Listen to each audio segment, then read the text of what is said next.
नेमकं सुवर्णकार खेळायचं आहे.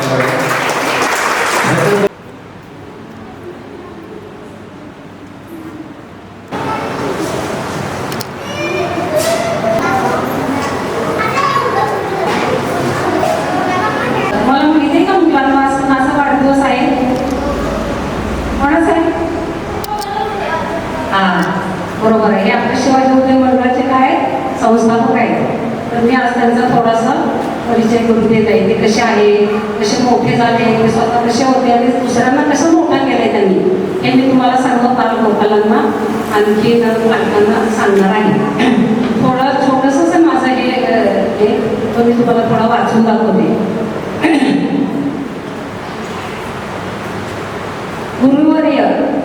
गुरुवर्य श्री शिवाजी उदय मंडळ साताराचे विद्यमान अध्यक्ष गुरुवर्य बबनरावजी उथळे.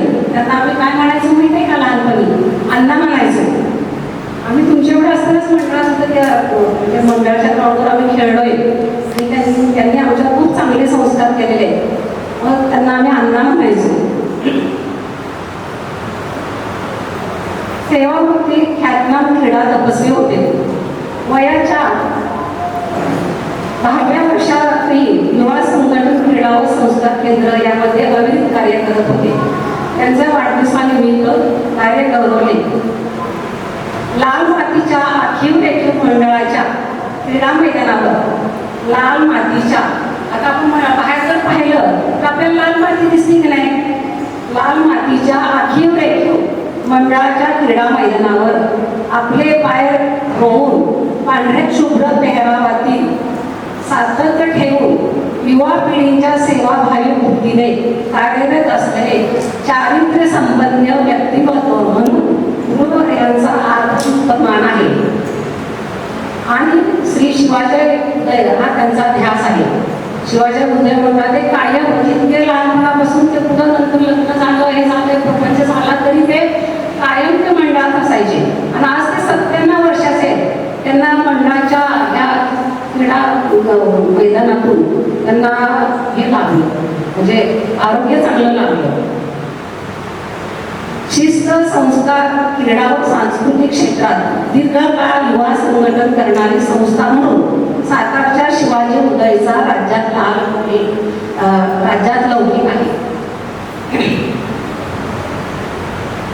त्याच मंडळाचे बबनराव उथळे तत्कालीन हुतुतू, कबड्डी, खो खो, ॲथलेटिक्सचे निशांत राष्ट्रीय खेळाडू. त्यांचा जन्म सर्वसामान्य परंतु कुलीन अशा शेतकरी कुटुंबात यदगाव गावी झाला. प्रतिकूल परिस्थितीत 7वी पर्यंत शिक्षण पूर्ण करून नंतर वेस्टर्न इंडिया LIC मध्ये कनिष्ठ पदावर नोकरी करणे भाग पडले. ते करत असता कौटुंबिक सेवा, खेळाचा सराव, मंडळाचे काम करत राहिले व 11वी पूर्ण झाले. म्हणजे लग्न झाल्यानंतर ते 11वी पूर्ण झाले आणि मुलांना शिकवत.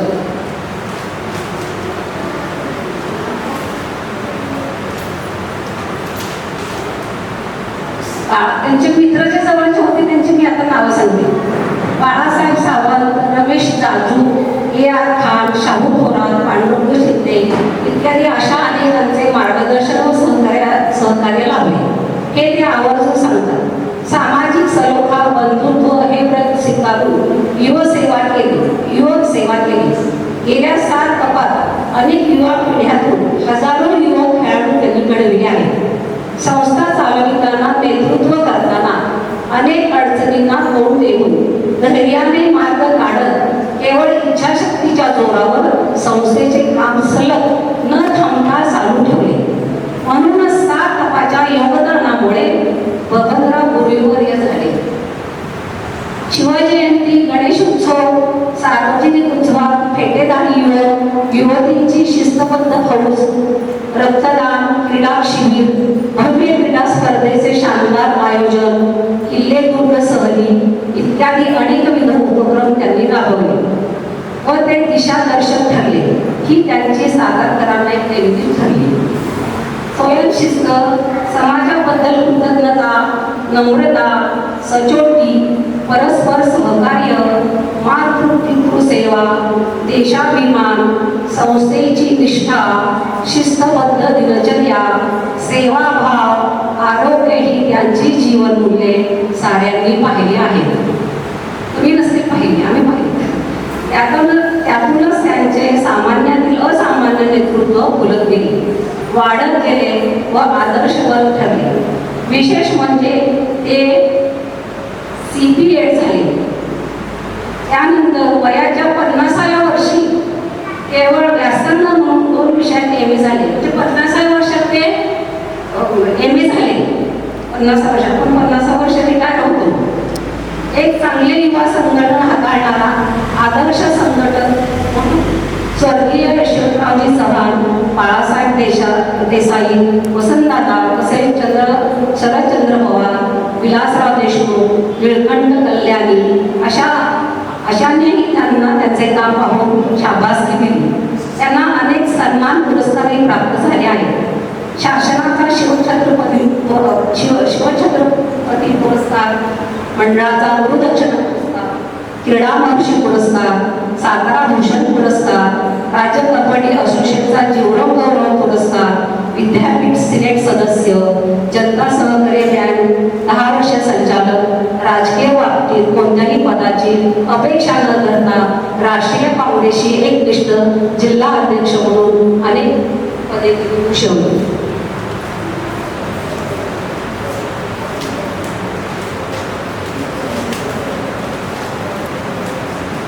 सन्मान त्यांच्या नावावर जमा आहे. असे सामान्यातील असामान्य नेतृत्व शिवाजी उदय मंडळाचे आजही बलस्थान आहे. Kabaddi, kho kho, weight lifting, power lifting खेळाडू, विद्यापीठ खेळाडू, शिवछत्री पुरस्कार विजेते, आंतरराष्ट्रीय दर्जाचे खेळाडू मंडळाच्या माध्यमातून तयार झाले आहेत. लोणावळा, चिंचवड, शिवथर, पळसे मंडळाचा शाखांचा विस्तार झाला आहे. तसेच मंडळाची महिला कबड्डी टीम ही राज्यात अव्वल स्थानावर असून सातारचे नाव गाजवत आहे. ही सारे गुरुवर्य बबनराव अण्णांचे योगदानाची फलश्रुती म्हणावी लागेल. 2002 पासून गुरुवर्य बबनरावजी दुथळे क्रीडा संकुलन भव्य वास्तू युवा सेवेत रुजू झाले आहे. आता आपण जे हे बरं का लहान मुलांवर पालकांना आता जे आपण हे जे इथं आहोत हे त्यांचं गुरुवर्य बबनराव दुथळे क्रीडा संकुलन आहे सगळं. आज स्वतः अण्णा क्रीडांगणाला उभे म्हणजे असतात, मुलांमध्ये मिसळतात, शिकवतात, आधार देतात. लहानपणापासून मोठ्यांपर्यंत विचारपूस करतात. खेळताना कोणास लागल्यास जवळ जाऊन आस्थेने प्रथमोपचार करतात. गरजू गरिबांना जे जमेल मदत करतात. एकदा रोज येणारा 4 दिवस आला नाही तर त्याचे घरी जाऊन विचारपूस करतात. हे त्यांचे असे पालकत्व आतून कोठून तरी असते. या त्यांच्या उदात्त भावनेचे आम्ही सारे साक्षीदार आहोत. त्यांच्या वाढदिवशी त्यांच्या स्वर्गीय पत्नी सौ सुमित्रा देवी अक्का यांनी दिलेली अमूल्य साथ यांची आवर्जून आठवण येते. अण्णा आशावादी आहे.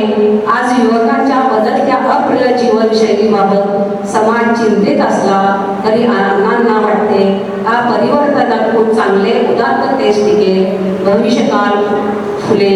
अशाही आपल्या गुरुवर्यांना आरोग्यदायी जीवनासाठी आदरयुक्त शुभेच्छा. जय शिवराया. सदस्य आदरणीय पाटील सर, आमचे मित्र उदळे साहेब, समोर उपस्थित सर्व बालमित्रांना आणि पालकांना, आमच्या मॅडमच्या 18 खातर खरं तर आज या ठिकाणी बक्षीस समारंभाचा कार्यक्रम आणि शिवाजी महाराजांचं कार्य ऐकण्याचं योग आज मला या ठिकाणी येतोय. आणि त्याचं खरं भाग्य म्हणजे त्यांचा आज वाढदिवस आहे. आदरणीय गुरुवर्य बबनराव दुथळे अण्णा जे शिवछत्रपती पुरस्कारानं आणि सातारा भूषण पुरस्कार हे 2 मोठे पुरस्कार आहेत. असे असंख्य पुरस्कार त्यांना मिळाले. पण असंख्य विद्यार्थी, असंख्य खेळाडू त्यांनी तयार केले आणि त्या खेळाडूंच्या माध्यमातून मुलांचा मन, मेंदू आणि मनगटाचा विकास या लाल मातीत ज्यांनी करून दिला ते अण्णा. आणि त्या अण्णांना दीर्घायुष्य लाभावं, त्या अण्णांना चांगलं आरोग्य लाभावं या दृष्टीनं आपण सगळ्यांनी विसर्जनाची कमी पाहिली, तुमचं हस्ताक्षर पाहिलं कुठलेही तुमच्याकडून ज्या ज्या गोष्टी अपेक्षित आहेत सुट्टीच्या कालखंडात त्या करून घेण्याचं काम मॅडमने केलंय. बरोबर विद्यार्थ्यांना सुट्टी लागली की पालकांना मुलं आजोळी घेऊन जाण्याची आपल्याकडे पूर्वी प्रथा होती. आता ते आजोळ बंद झालंय आणि बंद झाल्यानंतर आता असं की मुलांना मामा मामी काका काकी ही जे नातं होतं ते आता लोप पावत चाललंय. आणि पूर्वी सुट्टी लागली की आम्ही मामाच्या गावी जायचो आणि तो वेगळा आनंद असायचा. आज आपल्या धावपळीच्या जीवनामध्ये आपल्या पालकांचा बिझी शेड्यूलमुळे तुम्हाला पण मामाच्या गावाला कधी जायला मिळेल मला माहित नाही. पण हा समर कॅम्पच्या माध्यमातून मामा तुम्हाला भेटायला आला, आजी भेटायला आल्या, वेगवेगळ्या प्रकारचे संस्कार तुमच्यावर या समर कॅम्पच्या माध्यमातून वाट लागले. आणि या समर कॅम्पचं एक वैशिष्ट्य असं आहे की तुमच्यातले उपजत गुण जे ते उपजत गुण चांगल्या प्रकारे तुम्हाला मांडता येत आहे. की आमच्या आलियानं मगाशी जी शिवगर्जना केली ती खूप चांगली शिवगर्जना. तिनं शिवाजी महाराजांचा एक प्रसंग पण सांगितला. आग्र्याला सुटल्यानंतर ते आईसाहेबांना ज्याला भेटायला आले तो एक प्रसंग त्यांनी सांगितला. म्हणजे ही जे संस्काराची पिढी आहे संस्कारमुळे पिढी घडवण्याचं काम या समर कॅम्पमधनं घडतंय. आणि खरोखर आम्हा सगळ्यांना मॅडम निश्चितपणे याचा सार्थ अभिमान वाटतो. या ज्या संकुलामध्ये आपण बसतोय त्या संकुलाचं पण नाव आहे शिवाजी उदय मंडळ. इथं प्रत्येक विद्यार्थी असेल खेळाडू असेल याचा उदय अण्णांच्या माध्यमातून झाला. गेल्या अण्णा जवळजवळ 100 वर्ष या शिवाजी उदय मंडळामध्ये आपलं योगदान देत आहे. आणि असा तपस्वी माणूस ऋषीतुल्य व्यक्तिमत्व सातारला आपल्या महाराष्ट्राला लाभलेले अष्टपैलू व्यक्तिमत्व आहे. अशा व्यक्तिमत्वालाही पुन्हा एकदा वाढदिवसानिमित्त शुभेच्छा देतो. मॅडम खूप चांगल्या प्रकारचा आपण समर कॅम्प घेतलाय. विद्यार्थी 52 जरी असले तरी 52 कशी सोन आहे. हे 52 कशी सोनं निश्चितपणे बाहेर जाऊन आपल्या समर कॅम्पची भविष्यातली योजना मुलांपर्यंत पोहोचवेल, पालकांपर्यंत पोहोचवेल. आज आलेल्या पालकांना विनंती आहे की नुसतं समर कॅम्प म्हणजे मुलांना संस्कार मिळत नाही तर घरी पण याचा आपल्याकडून सराव झाला पाहिजे. त्यांना ज्या ज्या गोष्टी शिकवल्या जातात त्या गोष्टी तुमच्याकडून झाल्या पाहिजेत. जेणेकरून आपल्याला जास्तीत जास्त आपल्याकडं असलेले संस्कार मुलांपर्यंत पोहोचवण्याचं काम या माध्यमातून करूया. निश्चितच या समर कॅम्पला मला भेट देऊन विशेष आनंद झाला की 52 विद्यार्थी सुट्टीच्याही काळात आपण उपस्थित ठेवले. त्यांना त्यांचं गेली 15 दिवसाचा हा समर कॅम्प कम्प्लीट एक महिना आहे. अरे वाचा हे खूप मोठं समर कॅम्पमध्ये तुम्हाला बऱ्याचशा गोष्टी मिळणार आहेत. मी पुन्हा एकदा मॅडमचं त्यांच्या टीमचं व्यक्तिशः अभिनंदन करतो, आभार व्यक्त करतो आणि थांबतो. जय हिंद, जय महाराष्ट्र.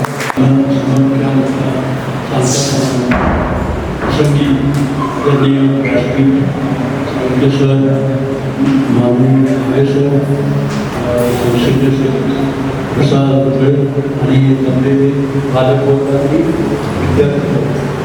खरं म्हणजे आज या 20 मेच्या दिवशी आमचा वाढदिवस आहे आणि या वाढदिवसाच्या दिवशी हा छोटासा कार्यक्रम आपण घेतलेला आहे.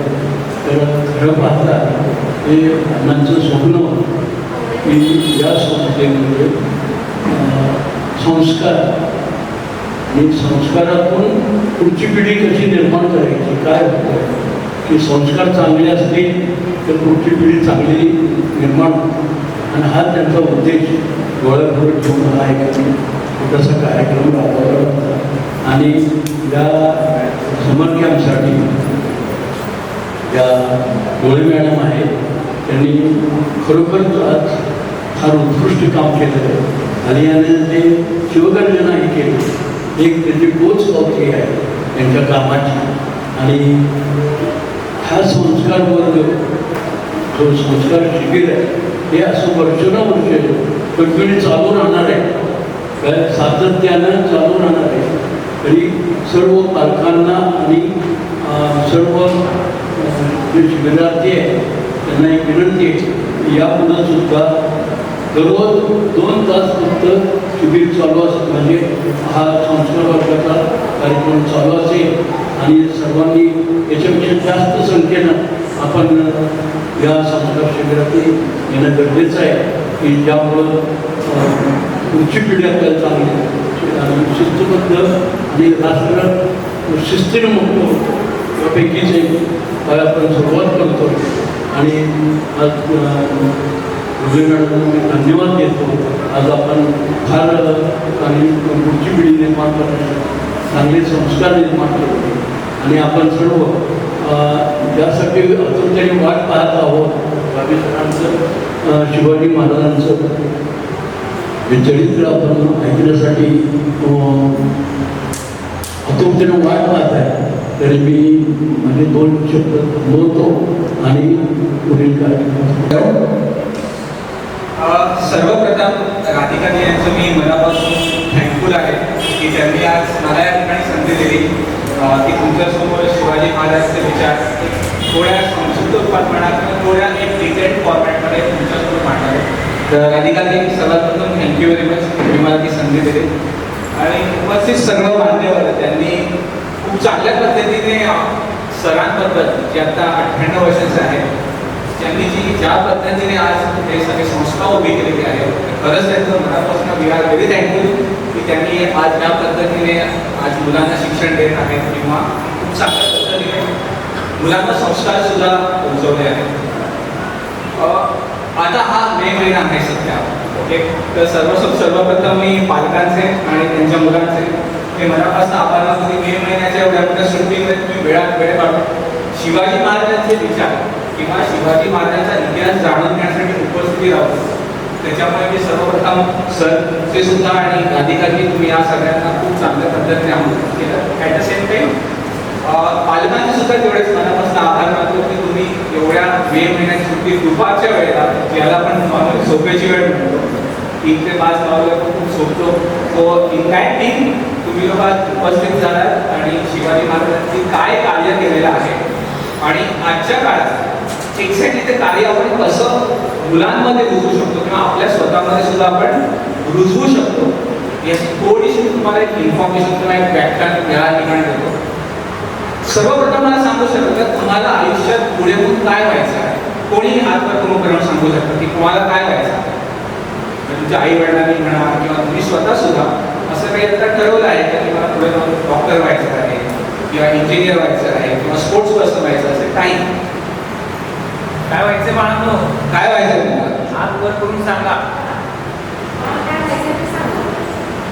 हा तिकडं त्या मुलांनी हात वर केलाय. काय रे बाळ? डान्स इकडे एक.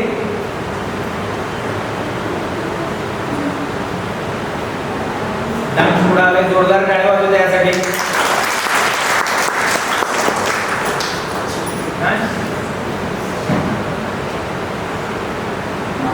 नाव काय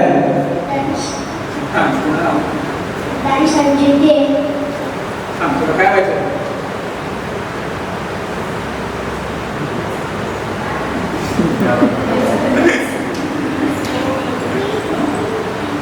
माहिती नाही. हेच खूप चांगलं काय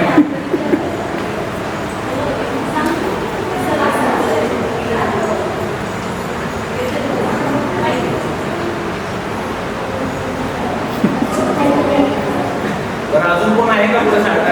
आई आली आली तू पण हे बाळ सणासमोर ये. आधी सर्वात प्रथम आपण या मुलीचं कौतुक करूया की तिने खूप चांगली शिवगर्जना दिलेली आहे.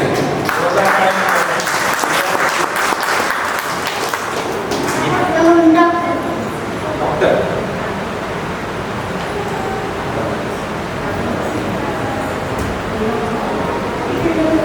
क्रिकेटर विराट कोहली. कोण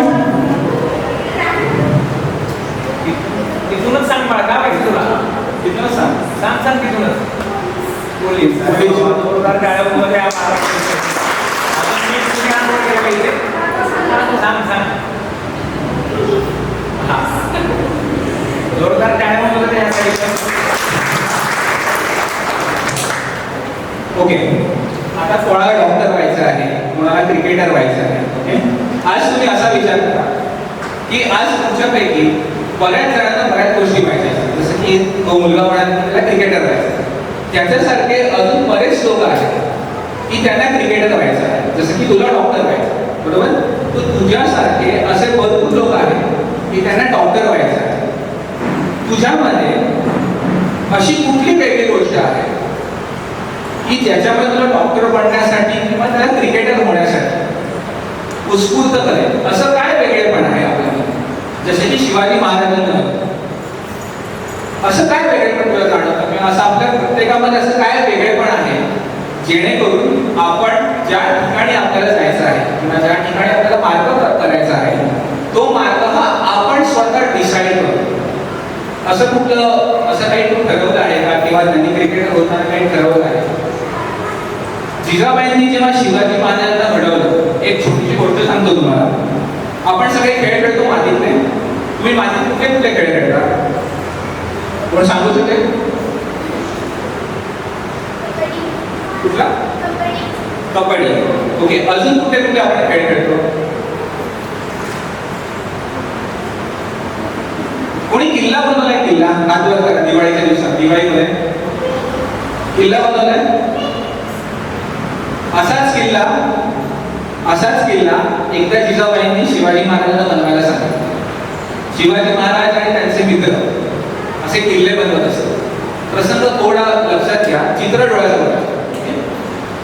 तर जेव्हा असा किल्ला बनवत असतात तेव्हा शिवाजी महाराज जिजाबाईंकडे जातात आणि म्हणतात, आऊसाहेब बाबा आम्ही किल्ला बनवला. तर आऊसाहेब म्हणतात की बरं शिवा तुम्ही किल्ला बनवला, पण किल्ल्याची तटबंदी कुठे, किल्ल्याला नाव कुठे किंवा किल्ल्यावर निशाण कुठे आहे? तेव्हा शिवांना कळतं की नुसता किल्ला बनवून काही होणार नाही, त्याला एक वेगळेपण होतं.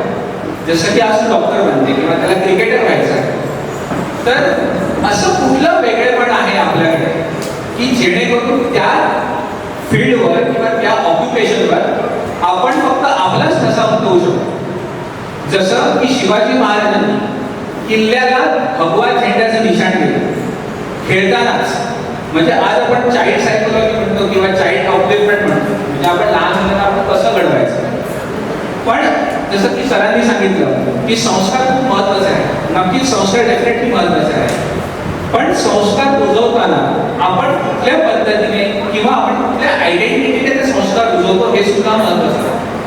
म्हणजे आज आपल्याला सांगितलं की तू आज ह्या ठिकाणी हे जाऊन काम कर, पण आपल्याला सांगितलंच गेलं नाही की त्याची प्रोसेस काय आहे. की समजा आता किल्ला बनवायचा आहे, किल्ल्याला तटबंदी लागते, किल्ल्याला माती खूप चांगली लागते, किल्ल्यावर निशाण खूप चांगलं लागतं. तर अशा वेगवेगळ्या गोष्टी जिजाबाईंनी शिवाजी महाराजांच्यामध्ये लहानपणापासून रुजवल्या. म्हणून शिवाजी महाराजांना कळलं की आपली स्वतःची ओळख कशी समाजासमोर निर्माण करावी. जेव्हा आपण लहान मुलांमध्ये ओळख निर्माण करायला शिकू त्यावेळेला आपल्याला हे कळेल की आपल्या मुलाला कुठल्या फील्डमध्ये वेगळी आयडेंटिटी क्रिएट करायची आहे. कळतं तुम्हाला सांगता की काय सांगतो? जेणेकरून काय होईल की ज्या फील्डमध्ये आपण जाऊ किंवा ज्या ठिकाणी आपल्याला आपलं काय म्हणून आपण करिअर करायचं आहे किंवा आपलं भवितव्य घडवायचं आहे, पण त्याची पायामुळं जर आज पालकांकडूनच जर आपल्या लहान मुलांना जर मिळाली तर त्यांना आपली स्वतःची वेगळी ओळख कशी तयार करायची हे जास्त समजेल. जिजाबाईंनी शिवाजी महाराजांना घडवलं त्यावेळेला सर्वप्रथम स्वराज्याचा विचार नंतर तयार झाला असेल. स्वराज्याचा विचार कधी तयार होतो जेव्हा आपली स्वतःच्या मनातली इमेज जर क्लिअर असेल तर स्वराज्याचा विचार जास्त चांगल्या पद्धतीने आपण लोकांपर्यंत पोहोचवू शकतो. शिवाजी महाराजांना स्वराज्याची ओळख कधी तयार झाली? स्वराज्य म्हणजे काय? मला कोणी सांगू शकते स्वराज्य म्हणजे काय? स्वराज्याचा खरा अर्थ काय असेल? कोणी काय असेल स्वराज्याचा अर्थ? पालकांमध्ये सांगतो ना. पालकांना मला विचारायचं आहे की आज तुम्ही भरपूर चित्रपट बघत असाल, नाटक बघत असाल, प्रत्येक ठिकाणी आपण म्हणतो की स्वराज्याचा खरा अर्थ काय असेल?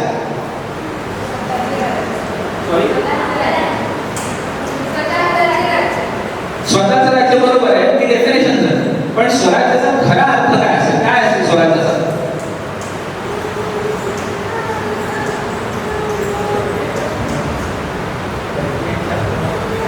परकीय आक्रमण नंतर आलं परकीय आक्रमण कधी आले, जेव्हा की बाहेरच्या गोष्टी आपल्यामध्ये येतात तेव्हा आपण त्याला परकीय म्हणतो. तेव्हा असं आपल्याला वाटतं की आपलं काहीतरी व्हावं हे आजच्या काळात आहे. स्वराज्याचा एक सोपा अर्थ आहे जो शिवाजी महाराजांना जिजाबाईंनी शिकवला किंवा जो माझ्या अभ्यासात मला जाणवलेला आहे. तो अर्थ हा आहे की आपल्या आयुष्यातल्या निरर्थक गोष्टी, ज्या गोष्टींचा आता आपल्या आयुष्यात काही संबंध नाही किंवा इथून पुढे आपल्याला कुठल्याही या गोष्टींचा आपल्याला आयुष्यात उपयोग नाही, त्या गोष्टी आपल्या आयुष्यातून पूर्णपणे बाजूला काढून टाकायच्या, हा स्वराज्याचा खरा अर्थ आहे. जर तुम्ही शिवाजी महाराजांच्या काळाशी या गोष्टीशी जर रिलेट करू शकला गोष्ट, तर त्यावेळेला आदिलशाही होती, मुघल्स होते, निजामशाही होती. ह्या सगळ्या नको असलेल्या गोष्टी भारतात होत्या. आज आपण मुलांना किती नको असलेल्या गोष्टी दाखवतो, म्हणजे आपण त्यांना मोबाईल दाखवतो, युट्यूबवरची गाणी दाखवतो किंवा इतर बऱ्याचशा गोष्टी आपण त्यांना निरर्थक दाखवतो की ज्यांची त्यांच्या आयुष्याला खरंच गरज आहे का. आज असं पण किती शिवाजी महाराजांचे चित्रपट युट्यूबवरचे दाखवतो. कोणी बालजी पेंढारकर यांचा चित्रपट बघितलाय सगळ्यात पहिला राजा शिवछत्रपती? तुमच्यापैकी कोणी? एकदम जुना चित्रपट, ब्लॅक अँड व्हाईट पिक्चर आहे, तुम्ही बघितलाय? तो भालजी पेंढारकरचा चित्रपट आणि आत्ताच्या चित्रपट याच्यात किती फरक आहे? खूप फरक आहे. आजच्या चित्रपटात जे शिवाजी महाराज दाखवतात ते खूप फॅसिनेटेड दाखवतात, रिअलिस्टिक नाही वाटत आपल्याला ते. पण हा काळानुसार झालेला बदल आहे.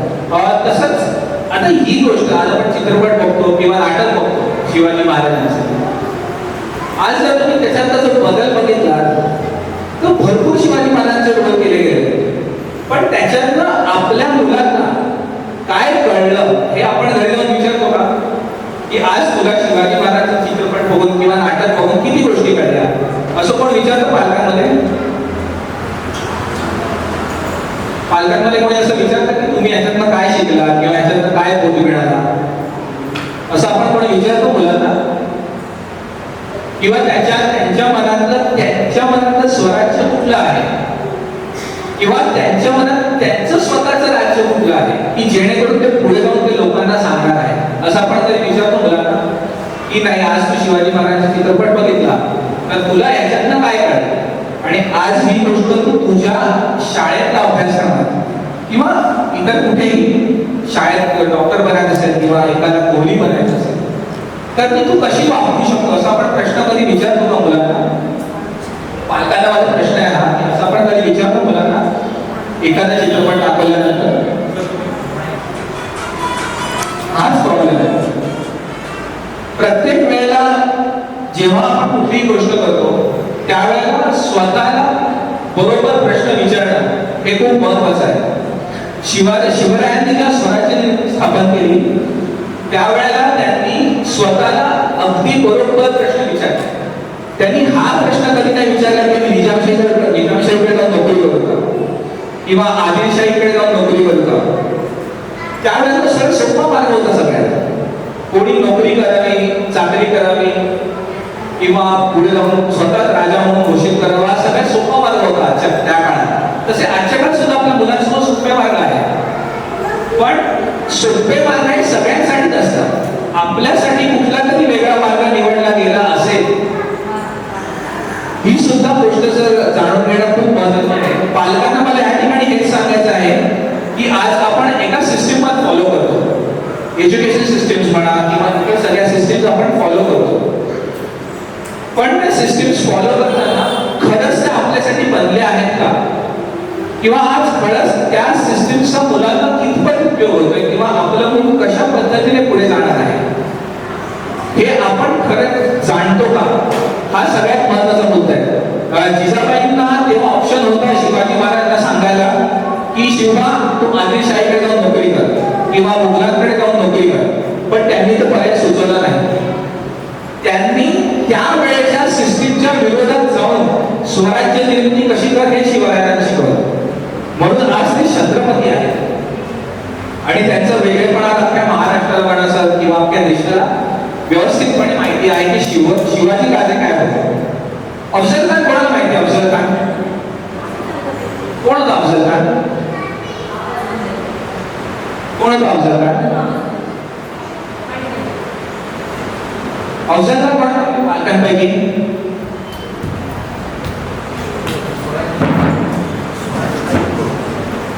तो होता ठीक आहे, पण अफजल खान कोण होता? कोण असेल आजच्या काळात अफजल खान कोण असेल? कोण वाटतं तुम्हाला कोण असेल अफजल खान?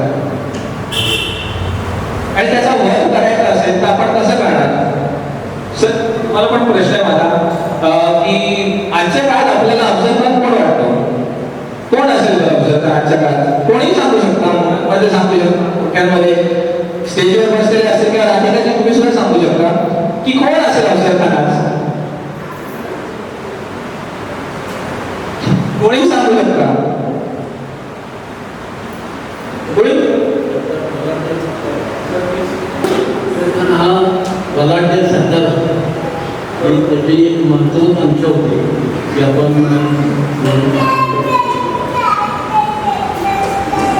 सर म्हणतात की अफजल खान हा बलाढ्य शत्रू होता, पण सर तो सरदार होता, पण सर तो आहे जुन्या इतिहासात.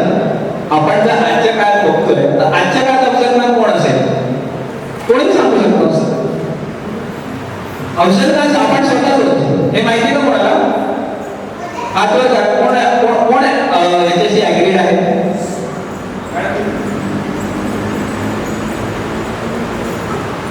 आय अग्री की अफजल खान हा आपल्यातच आहे. म्हणजे आधी अफजल खान सरांनी म्हटल्याप्रमाणे सरदार होते, पण आता अफजल खान आपल्या स्वतःमध्येच आहे. आपणच सगळे रोल प्ले करत असतो. आपल्याला कोण? आपल्यामध्ये शिवाजी महाराज आहेत का? कोणी सांगू शकतो? आपल्यामध्ये शिवाजी महाराज आहेत की आपल्यामध्ये अफजल खान आहे? अच्छा, आपण एक छोटंसं उदाहरण घेऊया.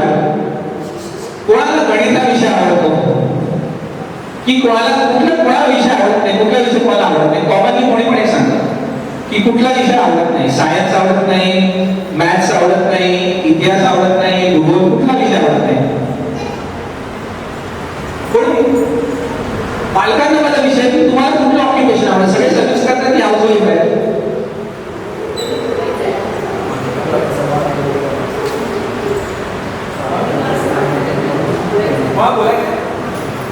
नक्कीच, म्हणजे कुठलाही असेल. जसं की आपण एक म्हणू की मुलांसाठी गणित हा विषय आवडता आहे. ओके,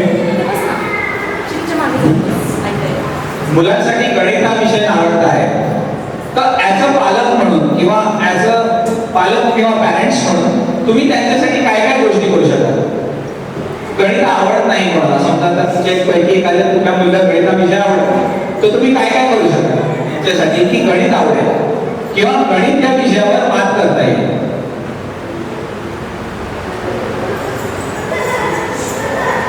काही उत्तर द्या, बिनधास्त लाजू नका, काही उत्तर द्या जे तुम्हाला योग्य वाटेल ते.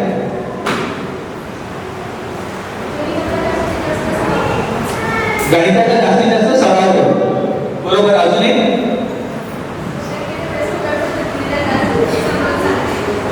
ओके, त्याने गणिताची सवय होईल. आपल्याला गणितावर मात करायची आहे तर काय करू शकतो? अजून? अफजल खानाचा वध कोणी केला? कोण सांगू शकेल अफजल खानाचा वध कोणी केला?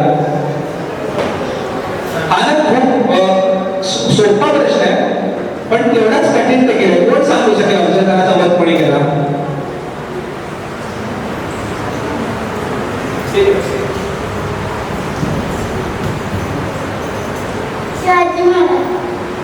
बरोबर. अजून विचार करा. शिवाजी म्हणजे अफजल खानाचा वध कोणी केला असेल? सोपा प्रश्न आहे. शिवाजी महाराजांनी केला, पण अजून थोडासा डिटेल विचार. अहंकार बरोबर आहे का? अर्थी अफजल खानाचा अहंकार बरोबर. अजून थोडंसं डीप जा, अजून थोडासा विचार करा. सोपं उत्तर, एकदम सोपं. अहंकार, स्वाभिमान किंवा हे सगळे खूप मोठे विचार झाले, खूप मोठे झाले. आपल्याला लहान मुलांना त्या अनुषंगाने सांगायचं, तर तसं उत्तर द्या. कोण सांगू शकतो? मोरलेस त्यांनी सांगितलं ना अहंकार, तेच तुमचं पण म्हणणं. कोणाला वाटतं की अफजल खानाचा वानरथाने केला? कोण उत्तर ऍग्री याच्याशी? वानरथाने केला. म्हणजे याचा अर्थ काय होतो की समजा एक उदाहरण घ्या की गणित हा विषय आवडत नाही, तर मुलांसाठी गणित हा अफजल खान आहे बरोबर. आता गणित हा विषय मला समजा आयुष्यात नकोच आहे, तर मी काय करेन, त्याच्या आतमध्ये खूप जाईन मी, की त्याच्यातनं मी हे जाणून घेईन की खरंच मला गणिताचा अभ्यास करण्याची गरज आहे का, किंवा त्याच्या बदल्यात मी असा कुठला तरी विषय स्वतःचा डेव्हलप करेन जेणेकरून तो गणितासाठी तितका पूरक असेल. म्हणजे सोपं सांगायचं झालं तर जेव्हा शिवाजी महाराजांना अफजल खान मारायचा होता तेव्हा त्यांच्या मंत्रिमंडळातल्या लोकांनी वेगवेगळे ऑप्शन्स दिले की तुम्ही त्यांच्याशी तह करा, किंवा त्यांच्याशी उघड्यावर जाऊन मारामारी करा, किंवा लढाई करा. ओके, बऱ्याच लोकांनी सांगितलं की राजा तुम्ही घाबरून पळून जा. शिवाजी महाराजांना अफजल खानाला मारायचं होतं, हरवायचं नाही. म्हणून शिवाजी महाराजांनी त्यांच्या स्वतःवरची कुठली गोष्ट आहे जी अफजल खानाला मारू शकेल पण त्याला ती दिसणार नाही, म्हणजे ती वाघ जी त्यांनी पोटात घातली. पोटातल्या वाघ नखांनी पहाड्यासारख्या अफजल खानाचा वध केला. याचा अर्थ हा आहे की सगळ्या गोष्टी या आपल्यामध्येच आहेत. जेव्हा आपण स्वतःचा शोध घेऊ किंवा स्वतःमध्ये जाणून घेऊ स्वतःला की एखादी परिस्थिती आली तर परिस्थितीला बळी न पडता परिस्थितीवरच मात केली वागण्याच्या रूपानं, तर पुढच्या येणाऱ्या परिस्थितीसाठी आपण आत्ता सक्षम होतो. आता समजा गणिताचा अभ्यास करताना पुढे गणिताच्या वेगवेगळ्या स्टेजेस आहेत, बरोबर. पहिलीला गणित वेगळं आहे, दुसरीला आहे, पाचवीला वेगळं आहे. एखाद्या मुलाच्या मनात गणिताची भीती जर पहिलीलाच बसली तर ती परिस्थिती सारखी सारखी त्याच्या आयुष्यात येत राहणार. मग तो पहिलीला असेल, 10वीला असेल, 5वीला असेल, पण पहिलीला जर आपल्याला कळलं की याला गणिताची भीती आहे, तिकडेच आपल्यातली कुठेतरी वाघनखं आपण शोधून त्या गणितावर जर पराभव केला, गणिताचा समोर नाश केला, तर 10वीला जे गणित असेल त्याचा सराव करणं हा पहिलीलाच कळेल. शिवाजी महाराजांच्या बाबतीत सुद्धा असंच झालं. जेव्हा स्वराज्य निर्मितीची स्थापना झाली, म्हणजे अगदी तोरणा किल्ल्याच्या पहिला रेटला, त्यावेळेला शिवाजी महाराजांना माहिती होतं की पुढे विशाळगड, पन्हाळगड किंवा राजगड असे किल्ले आपण घेऊ किंवा बांधू. त्यावेळेला त्याची बांधणी जेव्हा तोरणा घेतला गेला त्याच वेळेला केली. म्हणजे समजा उद्यातून कुठली जर परिस्थिती ओढावली तर त्या परिस्थितीचा सामना करण्यासाठी आत्ताच आपण सुसज्ज झालं तर येणारी परिस्थिती हाताळणं जास्त सोपं होईल. त्यामुळे ऑलवेज शिवाजी महाराजांकडे प्लॅन बी रेडी होता. बरेच वेळेला आपल्याला प्लॅन बी रेडी नसतो. आपण अज्युम करतो की अशी कुठलीतरी घटना घडेल तर मी काहीतरी करेन, पण असं धरूनच चाललो आपण की नाही आज या ठिकाणी आता आपण आहोत, पुढे 4 वर्षांनी किंवा 5 वर्षांनी जेव्हा अशी परिस्थिती येईल आपल्या, तर आत्ताच आपण जर ठरवलं, जसं की आग्र्याहून सुटकेच्या वेळेला जेव्हा छोट्या आपल्या ताईने जी शिवगर्जना केली, ओके, आग्र्याहून सुटकेचा जो प्रसंग आहे त्याची तयारी शिवाजी महाराजांनी आग्र्यात जाताना इथेच महाराष्ट्रात केली होती की औरंगजेब हा खूप धूर्त आहे, त्यांनी त्याच्या वडिलांना, त्याच्या भावाचे रक्त सांडलं किंवा खून केले. उद्या उठून मी ऑलरेडी त्याची सुरत तुटलेली आहे, त्याचे किल्ले सगळे उद्ध्वस्त केलेले आहेत. आग्र्यात जेव्हा जाणार तेव्हा नक्की मला मंत्री बनवणार किंवा माझ्याशी घात करणार हे शिवाजी महाराजांना महाराष्ट्रातच माहिती होतं. आणि म्हणूनच महाराष्ट्रात आग्र्याच्या भेटीच्या वेळेला जी पूर्वतयारी करायची होती ती शिवरायांनी महाराष्ट्राला निघतानाच केली, जेणेकरून उद्या जर तिकडे घातपात झाला तर तिकडून निघता येणं खूप सोपं व्हावं. या उद्देशानेच शिवाजी महाराजांनी त्या आगमन सुटकेचा प्रसंग केला आणि त्याची पूर्वतयारी इथेच केली. आजच्या काळात जर गोष्टी सांगड घालायची झाली तर आजच्या काळात कॉम्पिटेटिव्ह वर्ल्ड खूप आहे. म्हणजे आज पालक म्हणा किंवा मुलं म्हणा, आज पर्याय खूप उपलब्ध आहे. म्हणजे पूर्वी जे आम्ही शिकत होतो ते आमच्याकडे युट्यूब नव्हतं. म्हणजे आम्ही क्लासेसला जायचो, शाळेत जायचो. स्वराज्य स्थापनेपासून छत्रपती पदापर्यंतचा प्रवास आमचा खूप खडतर आहे. म्हणजे त्यांच्याकडे खूप सोपे ऑप्शन्स अवेलेबल होते. त्या ऑप्शन्सचा विचार न करता त्यांनी परिस्थितीच्या विरोधात जाऊन परिस्थिती आपल्या आटोक्यात कशी आणता येईल ह्याच्यावर जास्त फोकस केला. मग ती आग्रह सुटका असेल, त्यांचं बालपण असेल, पुरंदरचा प्रवाह असेल, अफजल खान वध असेल, शाहिस्ते खानाचा वध असेल. कोणी उरी पिक्चर बघितलाय? उरी पिक्चर कोणी बघितलाय? जो सर्जिकल स्ट्राईक केलाय पाकिस्तानवर POKवर, तो सर्जिकल स्ट्राईक केलाय, तो शाहिस्ते खानावर तो सर्जिकल स्ट्राईक केला शिवाजी महाराजांनी, त्यांना अनुसरून केलेला आहे. म्हणजे शिवाजी महाराजांनी शाहिस्ते खानावर तो सर्जिकल स्ट्राईक केला, लाल महाराज. त्याच पद्धतीने भारताने पाकिस्तानमध्ये सर्जिकल स्ट्राईक केला. तर प्रत्येक ठिकाणी शिवनीती अवलंबलेली आहे. ही शिवनीतीचा अख्खा भारत अवलंबतोय. तर आपण आपल्याकडे कुठेतरी कमी दिसते. आपण नुसतं शिवाजी महाराज की जय, जय महाराष्ट्र, शिवाजी महाराज की जय ह्या नुसतं घोषणांनी काही होत नाही. हे फक्त तेवढ्यापुरतं चांगलं वाटतं, पण जोपर्यंत ते शिवसंस्कार मुलांमध्ये रुजवले जात नाही आत्तापासून, जसं की जिजाबाईंनी शिवाजी महाराजांमध्ये ते रुजवले, तसेच जर आपण आपल्या मुलांमध्ये आत्ता जर रुजवले तर डेफिनेटली इथून पुढे त्यांच्या मनात जे छत्रपती पद आहे त्यांना जसं जगायचं आहे, किंवा पुढे जसं की आपले सर आहेत ज्यांनी संस्था स्थापन केली, ते सुद्धा आपल्याला शिवाजी महाराजच आहेत की त्यांनी ती गोष्ट स्वतःवर करून मुलांना त्याला ज्ञान देत आहे. जसं की शिवाजी महाराजांनी त्यावेळेला केलं. आज आदर्श जर तुम्हाला ठेवायचं तर डेफिनेटली आपण सरांचा आदर्श ठेवू शकतो की त्यांनी संस्था उभी केली, मुलांना आज ते खूप चांगल्या पद्धतीने शिक्षण देत आहेत, एवढे चांगले शिक्षक आज संस्थेला लाभले. तर हे मुलांसमोर एक खूप जिवंत उदाहरण आहे. पण नुसतं मुलांना कथा ऐकून किंवा त्यांच्यामध्ये तुम्ही हे असं असं करा, असं केल्याने असं होतं, हे करण्यापेक्षा जर त्यांना उदाहरण आणि गोष्टी रूपांचं आपण त्यांच्यामध्ये भिनवलं तर नक्कीच शिवसंस्कार डेफिनेटली मुलांमध्ये रुजवले जातील. आणि मग पुढे त्यांच्या मनातलं जे काही शिवाजी महाराजांचं जी इमेज आहे की त्यांनी कशा पद्धतीने केलं हे त्यांना डेफिनेटली समजेल असं मला. महाराजांची, शिवाजी महाराजांची कीर्ती बेफाम होती. महाराजांची कीर्ती बेफाम, भल्या भल्यांना फुटला घाम, याला कोण घालले सन, दरबारी कुस्ती बेगम. बडी बेगम म्हणजे आली आदिलशाची आई बर का, नजर येत तिच्या अंगार, दरबार झाला उपकार, कोण घेईना पुढाकार, साऱ्यांनीच मांडली यार. इतक्यात एक सरदार उठला, बोलला हमला शिवाजी को, आणि त्याने विडा उचलला. नाव त्याचं अफजल खान, जिताचा कदनू सैतान, खान बोलला छाती ठोकून, शिवबाला टाकते चिरडून, शिवबाला टाकते चिरडून. कौतिक झाले दरबाराचे, खान निघाला मोठ्या तुम्ही, त्याचं गोड दळ पैदळ, फौजा पाटालही बक्कळ, अंगी हातीचं बळ, पाहणारा काव्य चळचळ.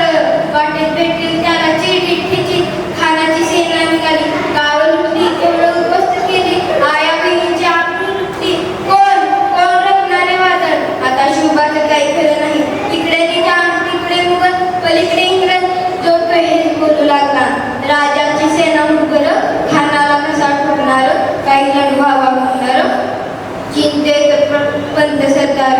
अशा वाघिणीचा तो छावा, अशा वाघिणीचा तो छावा, गनिमाला कसा ठेचावा, डोक्यात गनी मिकावा, भेटीचा घटना सांगावा.